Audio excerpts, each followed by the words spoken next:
क्या हुआ है अहमद, इतने परेशान क्यों लग रहे हो? भाई आज मैंने होमवर्क नहीं किया, अगर टीचर ने पूछ लिया तो? बस इतनी सी बात, सच बोल दो। सच?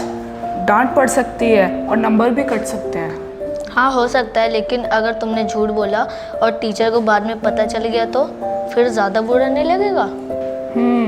मगर सच बोलना बहुत मुश्किल होता है। लेकिन ये रमज़ान का महीना है, इस महीने में हमें अपनी आदतें बेहतर बनानी चाहिए और सबसे पहले सच बोलने की आदत। समझ रहा हूँ मैं, लेकिन फिर भी मुझे बहुत डर लग रहा है। सोचो, अगर तुमने सच बोला तो अल्लाह तुमसे खुश होगा। नबी सल्लल्लाहु अलैहि वसल्लम ने फरमाया है कि सच बोलने वाला बंदा अल्लाह को प्यारा होता है। मैं समझ गया, लेकिन फिर भी अगर टीचर ने बहुत डांटा तो? क्या पता टीचर तुम्हारी ईमानदारी की तारीफ करे, कोशिश करके देखो।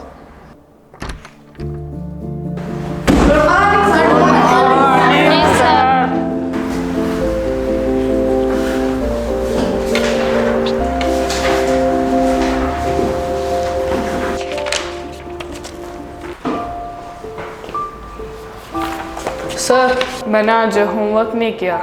तुमने होमवर्क क्यों नहीं किया? सर कोई रीज़न तो नहीं है, मैं असल में भूल गया था, लेकिन अगली बार मैं पक्का करके आऊँगा। ठीक है अहमद, मुझे खुशी इस बात की है कि तुमने सच बोला, झूठ नहीं बोला। गलती हर कोई करता है, लेकिन ईमानदारी सबसे बड़ी चीज़ है। यार आज मुझे डांट भी नहीं पड़ी, बल्कि टीचर ने मुझे और तारीफ की। देखा, सच बोलने से सिर्फ अल्लाह ने इंसान भी तुम्हारी इज्जत करते हैं। बिल्कुल, आज मुझे सच बोलने का असली मकसद पता चला। रमज़ान मुझे वाकई बेहतर इंसान बना रहा है।